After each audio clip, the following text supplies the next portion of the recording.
The Truth About Goblins. Chapter 47. Wood crackled, burning, filling the silence in the air. Red-hot embers under yellow flames warmed the room from the open fireplace.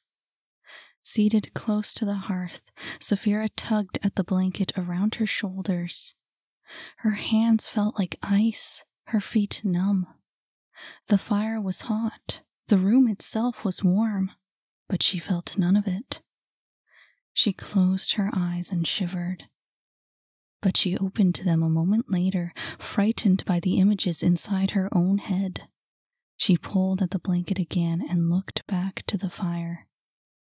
She jumped from her seat as the door opened behind her. Dr. Stoker entered the room, his hands and coat stained with blood. She stifled a cry at the sight of him. "It's all right," he said quickly. "He's a little weak, but a bit of rest is all he needs." She sighed. "Is he awake?" He was about to answer when they heard Kit yelling from the back room. "I'm fine," he called. "Fit as a horse, healthy as a fiddle." "Easy now, Kitsune." The doctor turned back, watching as Kit rose from a small bed. "Those vaccines will make you dizzy. Just rest a minute." "No." Kit pushed past him. "I gotta go. Where's Saphira? Is she okay?" He stumbled into the living room. Saphira could only stare, shocked into silence. "Saphira!" he exclaimed, nearly falling into her arms. "What just happened? And what happened before that?" His whole body was shaking. "Are you okay?" She couldn't manage words. She only held him, and it was a long moment before she spoke again. You're hurt." "Ah, come on, it's not that bad." Just as the words left his mouth, he started to sway. I just feel..." Staggering backwards, he collapsed into a nearby chair. "Just a bit loopy." Dr. Stoker eyed him disapprovingly. "From all the blood you've lost, it's no wonder." His eyes jumped to Kit's arm, wrapped from thumb to elbow. "Strange. So many injuries, and all superficial." He turned to Saphira. "What exactly happened to him?" "Got jumped by an animal," said Kit. "You were attacked by an animal?" said the doctor, unconvinced. "It was a big animal." The doctor shook his head. "You should know better than to provoke large animals, Kitsune." "I didn't do nothing." He slumped in his seat. "Why does everyone always think it's my fault?" "It's not your fault," said Saphira quietly. Kit would have answered, but the doctor's presence kept him quiet. He looked down at his bandaged body and offered no reply. With Kit taken care of, Dr. Stoker turned his attention to Saphira, his gaze falling to the red marks around her wrists. "And how about you?" She shook her head. "I'm fine." The doctor didn't push her any further, looking back to Kit instead. "I would recommend you stay here a while longer, but I fear my effort to keep you would be in vain." "Yeah, it would," said Kit. "We have to go." "Very well," he said. "But take it easy, all right? I don't know what happened, and it's not my business to know every detail about your personal life, but I wouldn't be doing my job if I didn't advise you to stop whatever it is you're doing." He cast them both a stern look, clearly concerned. "You were lucky I got him here before it was too late." Saphira looked down at her feet. "I didn't know where else to go." He waved off her apology. "It's better that you came to me, in all honesty." Again, he turned to Kit. "But let's not make a habit of it." Yeah, he said. "I get the message. I'll stay out of trouble." "Don't be selfish," he warned. Remember your mother. Kit had nothing to say to this. He sat back and sighed. So, how much is this one gonna cost me, Doc? The doctor shook his head. I still owe Ophelia for a delivery. How's about I send you back in one piece and we call it even? It's a deal, said Kit, knowing he had lucked out yet again. Thanks a lot. No problem. He stepped ahead of them and opened the door, watching as Kit wrapped his arm around Saphira and started walking. And remember, no more trouble. None, he promised. I'll be a good kid. I mean it, he said as they made their way onto the street. You're worse than my nephew, you know. Keep this up and you'll end up just like him. With that last warning, the doctor stepped back inside and closed the door behind him. Alone at last, Kit turned to Saphira. What happened? His eyes were wide. He couldn't fake confidence any longer. That monster, was it? Her eyes jumped to his, only to return to the ground. This only made him more nervous. Why were you at the club? The color drained from his face. And Timothy, where's Timothy? Saphira didn't answer, not for a long time. Her mind was somewhere else. Her words didn't belong to her. He's not Timothy, she said at last. It took a long moment for it to sink in. Right, the Hemanite. He stared at her, confused. But then who is he? You used the crystal, right? When she offered no reply, he grabbed her arm. I know you used it. I found it under his bed. You must have seen something. She said nothing, still bearing his weight on her shoulders. She couldn't say it, not even now. I'm sorry. Her eyes stayed on her feet. I can't. She sighed, but said nothing after that. Kit didn't push her. Something was wrong. Impatient as he was to hear the truth, he had to wait. He refocused his attention on walking, cringing each time he took a step. Even he hadn't realized how bad the attack had been. What's that smell? He asked. Saphira noticed it too, but didn't offer a reply. It was hardly a moment later before a group of arbiters carrying buckets of water rushed past them, while a second group hurried by to refill their empty ones. Dang. Kit knew the sight too well. Some bozo must have started a fire. His eyes followed the rushing sentinels, watching as they rounded the corner. Looks like it was on Main Street. Better not be near our house. Another group of arbiters ran by. He started to worry. It didn't help that the smell was growing stronger as they drew closer to home. He started to walk faster. Kit! Saphira struggled to keep by his side. Try as she might to slow him down, he only picked up the pace. The pain in his limbs was lost to him, the scratches and blisters forgotten. All he could think about was getting back to the apartment, to his family. He had to see them. He had to know they were all right. Rounding the corner onto Main Street at last, the two came face to face with the fire. The air was thick with smoke, the flames stretching up towards the dark ceiling overhead. Kit could only stare. It wasn't his home. The blackened building wasn't the curiosity shop. The brittle skeleton of beams above wasn't the apartment. There was nothing left of the third floor. No bedrooms, no hallway. It wasn't. But it was. It was his home. Mom! He yelled, leaving Saphira behind as he ran towards the inferno. Cam! Kit, wait! But he was already halfway down the street, crying out against the confusion like a helpless child. Mom! Mom!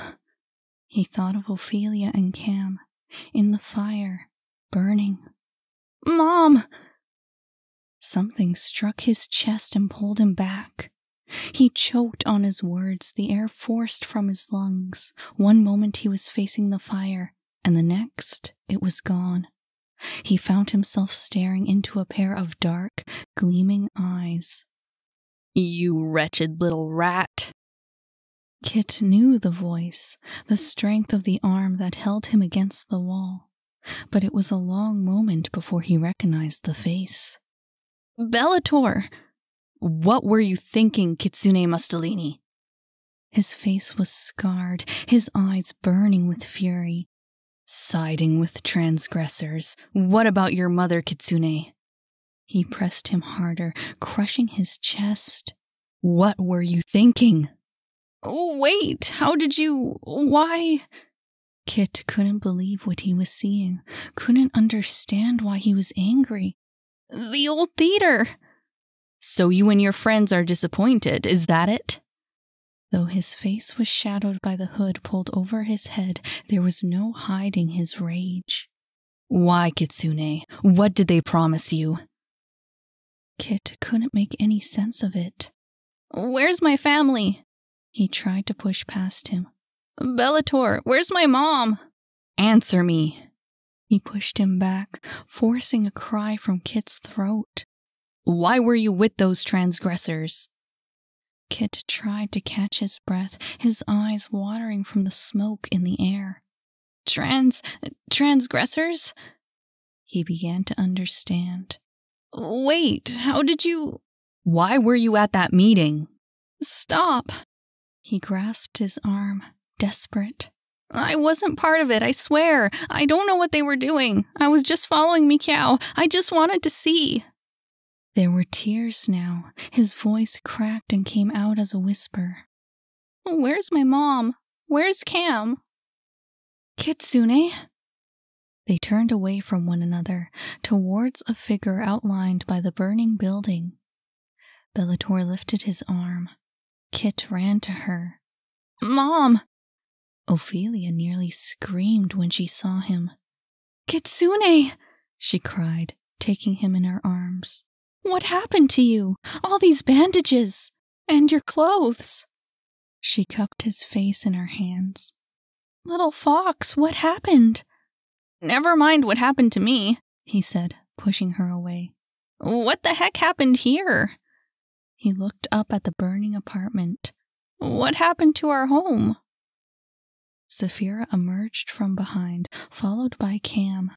Eyes downcast, hands clasped together. He couldn't look Kit in the face. It was only when Ophelia turned to him that he lifted his head. Incense, she said, her eyes still on Cam.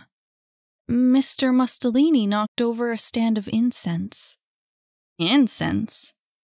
Kit looked back at the curiosity shop. Where is Mr. Mustelini? Again, there was silence. No one said a word. What is it? Said Kit. Where is he? The sound of yelling attracted the attention of the small group. Craning their necks to get a better view, they watched as two arbiters, heavily dressed to withstand the heat, emerged from the curiosity shop with a stretcher in between them. On the stretcher was what looked like a massive lump of charcoal, but as they pulled it further from the burning building, Kit recognized its shape as the figure of a great fat man. Holy crap! Is he... Kit turned to his mother. Did he... No one was able to offer an answer. Cam looked at his feet. Ophelia bit her lip, both avoiding Kit's gaze. Still, he stared at them, turning towards the fire every now and then to be sure this wasn't a dream. His head started to spin. But his mind snapped back into place as a hand came to rest on his shoulder. He had to keep it together. Ophelia turned her attention to Bellator, her eyes traveling over the Arbiter's cloak. She was about to say something before her gaze came to rest on his face. And then she gasped. He put a finger to his lips. "Not here. It's not safe." The fury in his eyes had faded, replaced by a nervous fatigue as he looked back down at Kit. "There's a lot of explaining to do, I think, and no time." He pulled his mask over his nose and started walking. Too stunned to say anything more, the small group followed. Kit reached out to Saphira and pulled her close. Even as she helped him to walk, she couldn't look at him. She stayed silent. "We need to find someplace safe," said Bellator. "Someplace we can talk." He glanced over his shoulder at what was left of the burning building. "I'm sorry to come to you like this, Ophelia." Her voice was shaking, lower than a whisper. "Is it you, Jacob? Tell me it's you." She took his arm in hers. "I won't ever think of the house again if you're—" "Not here, not yet." He shook off her grasp. "Don't make eye contact. The Arbiters," he sighed. "We can't trust them."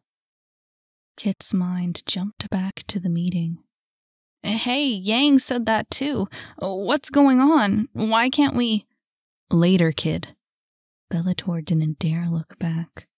"Keep quiet until we find a safer place." Kit looked to Saphira. "What about the tea shop?" She was alarmed at first, but the moment passed quickly. She closed her eyes and nodded.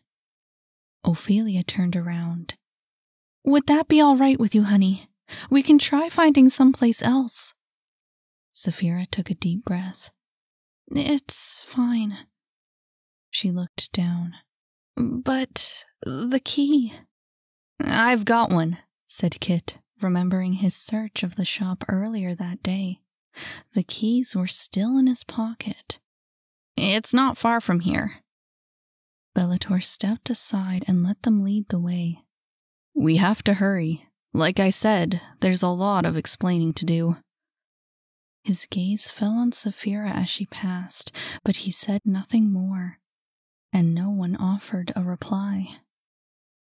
There were so many questions to be answered, so many conversations to be had, but it was neither the time nor the place for any of them. Silent, eyes downcast, they made their way across town, all of them bearing a weight too heavy for words.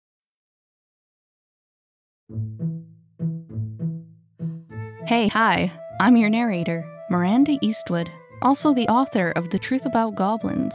If you liked this chapter, remember to add, follow, or subscribe to this channel so you can hear the next one. And if you didn't like this chapter, oh well, I can't really do anything about that. In any case, I just thought I'd let you know about my Patreon. You can check it out if you'd like to throw some support my way. It would mean a lot to me. Not to mention there's loads of extra exclusive content that I only post on Patreon. While I'm at it, I'll mention that The Truth About Goblins is now available as a complete audiobook, and you can get it wherever you get your audiobooks. Thanks for listening.